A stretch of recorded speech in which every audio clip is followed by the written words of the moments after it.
سانیوال مسلم league نون کے رہنما اور کارکنوں کا پیپلز پارٹی کے ٹکٹ ہولڈر میر واسق سرجیز کے گھر پر حملے کا معاملہ۔ حلقہ پی پی 206 میں پاکستان پیپلز پارٹی اور مسلم لیگ نون میں الیکشن سے پہلے ہونے والے جھگڑے کی صلح بیان حلفی لکھ دیا گیا۔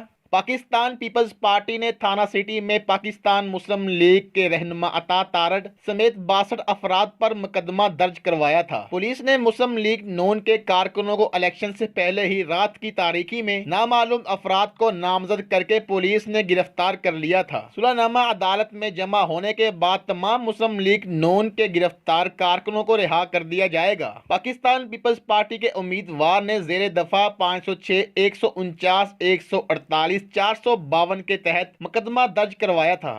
صلح کا کردار سید حماد شاہ سمیت دیگر پارٹی رہنماؤں نے ادا کیا۔ بسم اللہ الرحمن الرحیم۔